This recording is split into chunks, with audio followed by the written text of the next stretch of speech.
What's up guys, Crafter here again, and the purpose of today's video is to correct some misinformation I gave in the CqC tutorial, and also to elaborate on it more with some more CqC that I discovered as I played the game.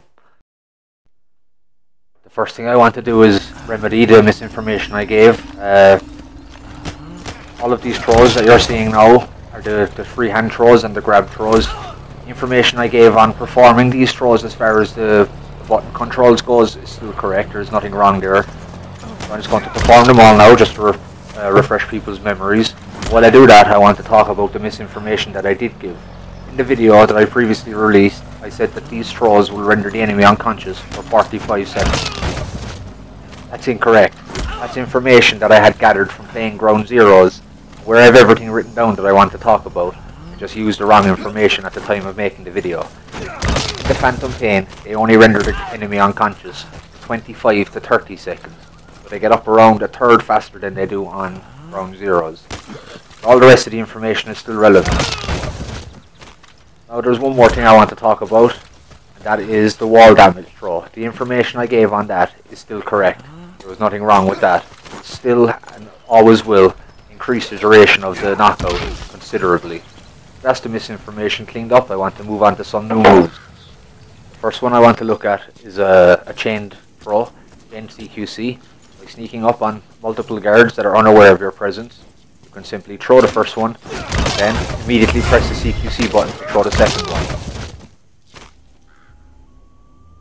That works whether you're using reflex or not, it makes no difference. You'll still get the second guy before he shouts contact.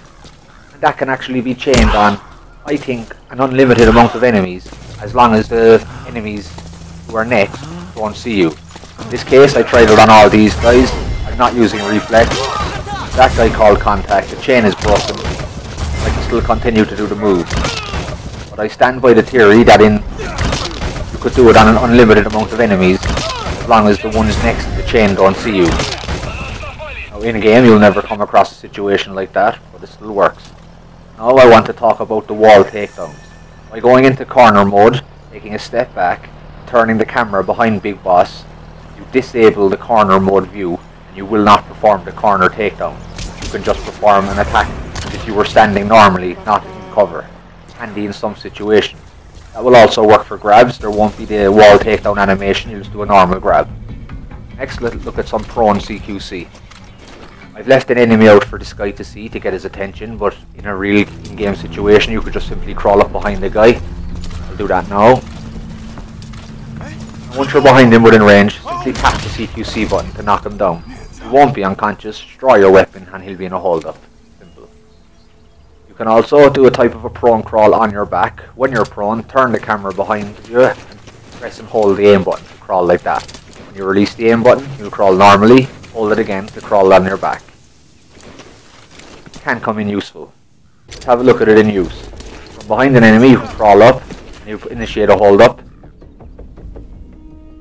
You can just do a normal hold up. By bumping off him he'll turn around, he'll remain in the hold up. By releasing the aim button and tapping the CqC button, you'll kick his legs out and automatically get up and initiate the hold up. Can be useful. Another thing I want to talk about, and the final thing in this video, is be careful with your trank shots. If you trank a guy who's in a body of water, you'll drown him. In this case, I'm using the hold up, the same thing still applies. Just be aware that if you put an enemy on the ground, and his face is submerged in water deeper than his nose and mouth, you will eventually drown. Let's just have a look now, I'll let it play out. It only takes a couple of seconds.